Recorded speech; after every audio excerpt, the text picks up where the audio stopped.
मैं Sudarshan Gosain son of late Shri Satpal Gosain जिन्होंने party ने 6 बारी टिकट दी और 3 बारी उन्होंने पहले हरजिंदर सैनी को, उस तो बाद ओम प्रकाश गुप्ते को, उस तो बाद मौजूदा MLA सुरेंद्र डावर को बहुत भारी मतों के नाल हराया और पार्टी ने एक बार लोक सभा की टिकट भी जी बाबू जी को दी। बाबू जी उस वे बीबी जसवंत कौर जी बेअंत सिंह की वाइफ सी, उसनों हारन का कारण जोड़ा सी वो श्री सतपाल गोसाई बने। उसका कारण ये सी बाबू जी उस वे 98,000 वोट लैके गए और बीबी जसवंत कौर जी सी वो सिर्फ 60-62,000 वोटों के नाल वो हार गए। जे अगर सतपाल गोसाई जी उस वे ना खड़े होंगे तो उस वे वो सीट जी है वो कांग्रेस में जाती, लेकिन बाबू जी के खड़े होने के नाल वो सीट अकाली दल को जीती गई। सो बाबू जी ने साड़ी जी पार्टी को सारी सेवा अज तक सारी जिंदगी जी सेवा की है। मैनू अज पता लगा मेरी छोटे भरा जिदी 26/12/1990 को डैथ हो गई सी, उसकी बेटी कल कांग्रेस ज्वाइन कर गई। सारिਆਂ ਨੂੰ फैमिली मैंबर बना के ही रखते सी। मैनू तो उदों पता लगता होंदा सी जां मैं देखदा सी जे रखड़ी जां टिक्का आंदा सी घर कई लेडीज़ दियां लाइनां लग जांदियां सी, आके कहंदी सी असीं अपने भरा नूं रखड़ी बन्नणी है, असीं अपने भरा नूं टिक्का लाना है। और बाबू जी अपने जेब दे विच पैसे पा के हर एक भैन नूं अपना खुश करके भेजते सी।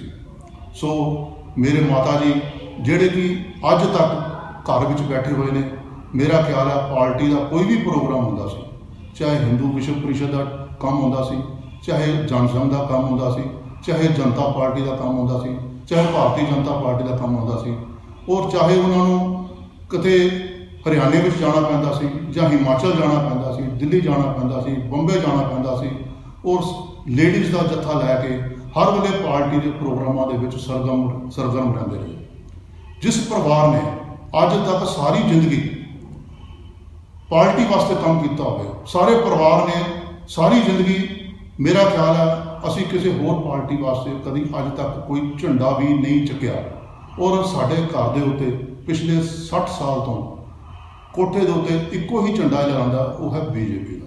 असी BJP के हाँ और अज भी BJP के हाँ, कल भी BJP के सी और हुण भी BJP के हाँ, अगों भी सारी जिंदगी BJP के ही रहांगे।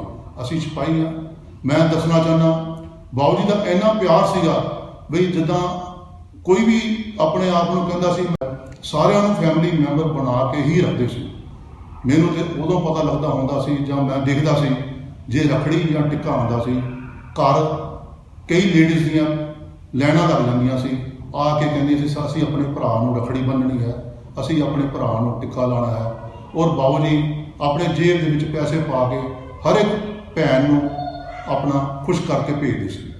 सो मेरे माता जी जिहड़े कि अज तक घर विच बैठे हुए ने, मेरा ख्याल है पार्टी का कोई भी प्रोग्राम होंदा सी, चाहे हिंदू विश्व परिषद का काम होंदा सी, चाहे जनसंघ का काम होंदा सी, चाहे जनता पार्टी का काम होंदा सी, चाहे भारतीय जनता पार्टी का काम होंदा सी, और चाहे उन्होंने किते हरियाणे में जाना पैंदा सी जां हिमाचल जाना पैंदा सी, दिल्ली जाना पैंदा सी, बंबे जाना पैंदा सी, और लेडीज़ का जत्था लैके हर वेले पार्टी के प्रोग्रामों के सरगर्म रहते रहे। जिस परिवार ने अज तक सारी जिंदगी पार्टी वास्ते काम किया हो, सारे परिवार ने सारी जिंदगी मेरा ख्याल है असी किसी होर पार्टी वास्ते कभी अज तक कोई झंडा भी नहीं चुकया। और साढ़े घर के उत्ते पिछले 60 साल तो कोठे के उत्ते इक्को ही झंडा लहराता, वो है BJP का।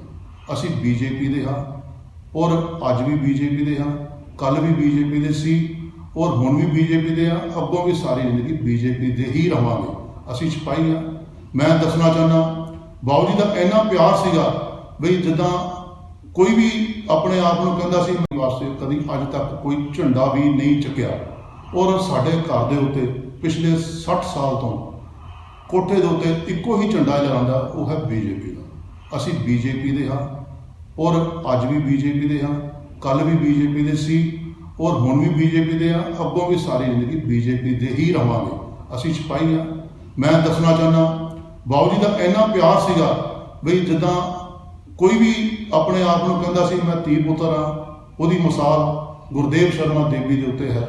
ਗੁਰਦੇਵ ਸ਼ਰਮਾ ਦੇਵੀ ਆਪਣੇ ਆਪ ਨੂੰ ਕਹਿੰਦਾ ਸੀ ਮੈਂ ਸਤਪਾਲ ਗੁਸਾਈ ਜੀ ਦਾ ਜਵਾਈ ਹਾਂ ਔਰ ਜਵਾਈ ਕਹਿ ਕੇ ਸੈਂਟਰ ਤੱਕ ਸਭ ਨੂੰ ਇਹ ਜਾ ਕੇ ਕਿਹਾ ਜਦੋਂ ਵੀ ਮੈਂ ਸਤਪਾਲ ਗੁਸਾਈ ਦਾ ਜਵਾਈ ਹਾਂ, ਉਹਨਾਂ ਨੇ ਸਾਨੂੰ ਇਹ ਕਿਹਾ ਵੀ ਅਸੀਂ ਤੁਹਾਡੇ ਪਰਿਵਾਰ ਦੇ ਵਿੱਚ ਹੀ ਟਿਕਟ ਦੇ ਰਹੇ ਹਾਂ ਔਰ ਸਤਪਾਲ ਗੁਸਾਈ ਦਾ ਜਵਾਈ ਹੋਣ ਦੇ ਨਾਤੇ ਦੇਵੀ 2 ਵਾਰ ਜਾ ਕੇ ਉੱਥੋਂ ਟਿਕਟ ਲਾਇਆ। ਸਾਡੇ ਪਰਿਵਾਰ ਨੂੰ ਇਗਨੋਰ ਕਰ ਦਿੱਤਾ, ਲੇਕਿਨ ਅਸੀਂ ਇਗਨੋਰ ਹੋਣ ਤੋਂ ਬਾਅਦ ਵੀ ਮਨ ਦੇ ਵਿੱਚ ਸਾਡੇ ਕੋਈ ਮਨ ਮੁਟਾਵ ਨਹੀਂ ਹੈ। ਠੀਕ ਹੈ, ਪਾਰਟੀ ਨੇ, ਅਸੀਂ ਪਾਰਟੀ ਦੇ ਸਿਪਾਹੀ ਹਾਂ। ਅਗਰ ਸਾਡੇ ਨਾਲੋਂ ਬਿਹਤਰ ਸਮਝਿਆ ਕਿਸੇ ਨੂੰ ਔਰ ਉਸ ਨੂੰ ਪਾਰਟੀ ਨੇ ਅਗਰ ਟਿਕਟ ਦਿੱਤੀ ਹੈ ਤੇ ਕੋਈ ਇਹੋ ਜਿਹੀ ਗੱਲ ਨਹੀਂ ਹੈ, ਲੇਕਿਨ ਇਹ ਨਹੀਂ ਹੈ ਕਿ ਅਸੀਂ ਪਾਰਟੀ ਛੱਡ ਕੇ ਅਸੀਂ ਕਿਸੇ ਹੋਰ ਪਾਸੇ ਜਾ ਰਹੇ ਹਾਂ।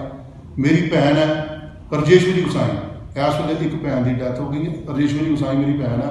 ਮੇਰਾ ਖਿਆਲ 3-4 ਵਾਰ ਉਹ ਜ਼ਿਲ੍ਹੇ ਦੀ ਵਾਈਸ ਪ੍ਰਧਾਨ ਜਿਹੜੀ ਹੈ ਬਣੀ ਹੋਈ ਹੈ, ਸੇਵਾ ਕਰ ਰਹੀ ਹੈ। ਜਾਂ ਮੈਂ ਸਾਰੀ ਜ਼ਿੰਦਗੀ ਪਹਿਲਾਂ ਮੈਂ ਯੁਵਾ ਮੋਰਚੇ ਦੇ ਵਿੱਚ ਕੰਮ ਕੀਤਾ। ਮੈਂ ਸਾਰੀ ਜਾ ਕੇ ਕਿਹਾ ਜਦੋਂ ਵੀ ਮੈਂ ਸਤਪਾਲ ਗੁਸਾਈ ਦਾ ਜਵਾਈ ਹਾਂ, ਉਹਨਾਂ ਨੇ ਸਾਨੂੰ ਇਹ ਕਿਹਾ ਵੀ ਅਸੀਂ ਤੁਹਾਡੇ ਪਰਿਵਾਰ ਦੇ ਵਿੱਚ ਹੀ ਟਿਕਟ ਦੇ ਰਹੇ ਹਾਂ ਔਰ ਸਤਪਾਲ ਗੁਸਾਈ ਦਾ ਜਵਾਈ ਹੋਣ ਦੇ ਨਾਤੇ ਦੇਵੀ 2 ਵਾਰ ਜਾ ਕੇ ਉੱਥੋਂ ਟਿਕਟ ਲਾਇਆ। ਸਾਡੇ ਪਰਿਵਾਰ ਨੂੰ ਇਗਨੋਰ ਕਰ ਦਿੱਤਾ, ਲੇਕਿਨ ਅਸੀਂ ਇਗਨੋਰ ਹੋਣ ਤੋਂ ਬਾਅਦ ਵੀ ਮਨ ਦੇ ਵਿੱਚ ਸਾਡੇ ਕੋਈ ਮਨ ਮੁਟਾਵ ਨਹੀਂ ਹੈ। ਠੀਕ ਹੈ, ਪਾਰਟੀ ਨੇ, ਅਸੀਂ ਪਾਰਟੀ ਦੇ ਸਿਪਾਹੀ ਹਾਂ। ਅਗਰ ਸਾਡੇ ਨਾਲੋਂ ਬਿਹਤਰ ਸਮਝਿਆ ਕਿਸੇ ਨੂੰ ਔਰ ਉਸ ਨੂੰ ਪਾਰਟੀ ਨੇ ਅਗਰ ਟਿਕਟ ਦਿੱਤੀ ਹੈ ਤੇ ਕੋਈ ਇਹੋ ਜਿਹੀ ਗੱਲ ਨਹੀਂ ਹੈ, ਲੇਕਿਨ ਇਹ ਨਹੀਂ ਹੈ ਕਿ ਅਸੀਂ ਪਾਰਟੀ ਛੱਡ ਕੇ ਅਸੀਂ ਕਿਸੇ ਹੋਰ ਪਾਸੇ ਜਾ ਰਹੇ ਹਾਂ।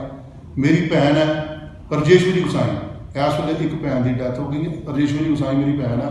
ਮੇਰਾ ਖਿਆਲ 3-4 ਵਾਰ ਉਹ ਜ਼ਿਲ੍ਹੇ ਦੀ ਵਾਈਸ ਪ੍ਰਧਾਨ ਜਿਹੜੀ ਹੈ ਬਣੀ ਹੋਈ ਹੈ, ਸੇਵਾ ਕਰ ਰਹੀ ਹੈ। ਜਾਂ ਮੈਂ ਸਾਰੀ ਜ਼ਿੰਦਗੀ ਪਹਿਲਾਂ ਮੈਂ ਯੁਵਾ ਮੋਰਚੇ ਦੇ ਵਿੱਚ ਕੰਮ ਕੀਤਾ। ਮੈਂ ਸਾਰੀ ਜਗ੍ਹਾ ਮਤਲਬ ਪਾਰਟੀ ਵਿੱਚ ਚੰਗੇ ਅਹੁਦਿਆਂ 'ਤੇ ਕੰਮ ਕੀਤਾ ਔਰ ਪਾਰਟੀ ਦੇ ਨਾਲ ਹੀ ਜੁੜੇ ਹੋਏ ਆ ਔਰ ਪਾਰਟੀ ਤੋਂ ਅੱਜ ਵੀ ਬਾਹਰ ਨਹੀਂ, ਨਾ ਅੱਗੋਂ ਬਾਹਰ ਹੋਣਾ ਹੈ। ਮੈਂ ਫਿਰ ਇੱਕ ਵਾਰੀ ਸਾਰੇ ਵੋਟਰਾਂ ਨੂੰ ਹੱਥ ਬੰਨ੍ਹ ਕੇ ਬੇਨਤੀ ਕਰਦਾ, ਬੀਜੇਪੀ ਨੂੰ ਵੋਟਾਂ ਪਾਓ ਔਰ ਕਮਲ ਦੇ ਨਿਸ਼ਾਨ ਨੂੰ ਜਿਤਾਓ, ਕਿਉਂਕਿ ਕਮਲ ਦਾ ਨਿਸ਼ਾਨ ਹੀ ਜਿਹੜਾ ਹੈ ਉਹ ਸਾਡੇ ਮਾਂ ਹੈ ਔਰ ਇਸੇ ਨੂੰ ਹੀ ਜਿਤਾਉਣਾ ਹੈ ਔਰ ਬੀਜੇਪੀ ਦੀ ਸਰਕਾਰ ਬਣਾਉਣੀ ਹੈ। ਮੈਂ ਇੰਨਾ ਕਹਿੰਦਾ ਹੋਇਆ ਮੈਂ ਸਾਰਿਆਂ ਦਾ ਔਰ ਮੈਂ ਧੰਨਵਾਦ ਕਰਦਾ ਔਰ ਮੇਰਾ ਖਿਆਲ ਹੈ ਚਾਹੇ ਪੰਜਾਬ 'ਚ ਮੇਰੀ ਆਵਾਜ਼ ਸੁਣਦੇ ਹੋਣ, ਚਾਹੇ ਲੁਧਿਆਣੇ 'ਚ ਆਵਾਜ਼ ਸੁਣਦੇ ਹੋਣ, ਸਾਰਿਆਂ ਨੂੰ ਬੇਨਤੀ ਹੈ ਵੀ ਬੀਜੇਪੀ ਨੂੰ ਵੱਧ ਤੋਂ ਵੱਧ ਵੋਟਾਂ ਪਾ ਕੇ ਜਿਤਾਓ। ਧੰਨਵਾਦ, ਸ਼ੁਕਰੀਆ।